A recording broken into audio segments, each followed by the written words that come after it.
Bonjour, bienvenue dans votre météo mensuelle. Ceci va concerner la première partie du mois de décembre. Cette première partie de décembre est très importante puisque Jupiter passe en Capricorne dès le 2. Il va y rester jusqu'au 20 décembre de l'année prochaine, de 2020. Ce changement d'énergie profond va concerner surtout les signes de terre et quelques signes d'eau, surtout pour les Capricornes, Poissons, Taureaux, Vierge et Scorpion. Il sera un peu plus contraignant pour les signes du Cancer, Balance et Bélier du tout début, apportant à ceux-ci quelques retards, quelques remises en question. Par contre, avec le trigone d'Uranus qu'ils vont aussi avoir, mais de façon positive, puisque c'est un trigone, ça serait une période pour ces trois signes où ils devront laisser le vieux pour s'attaquer à de la nouveauté. Ils devront lâcher prise et aller vers la nouveauté pour que ça aille mieux pour eux. Pour les premiers signes qui concernent donc ce Jupiter en Capricorne positif, c'est une période d'engagement profond. C'est et sur le plan du travail et sur le plan affectif, puisque Vénus aussi sera de la partie et vous poussera à vous engager dans une relation, à vous marier, à compiler, à signer, ou pour ceux qui sont célibataires, à rencontrer quelqu'un d'important.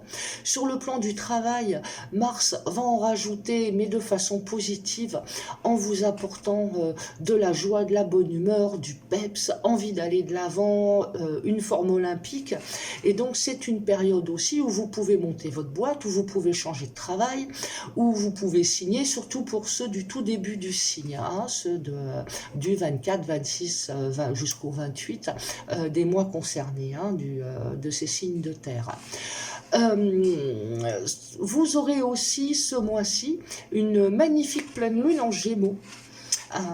Donc cette pleine lune en Gémeaux va apporter plus de joie, de bonne humeur, de communication, de rire, de peps.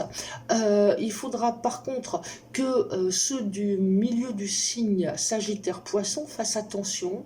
Ils pourraient être déçus, ils pourraient avoir des problèmes justement de communication, se fâcher avec des gens, donc avoir quelques soucis désagréables, surtout sur ce jour de pleine lune qui est le 12.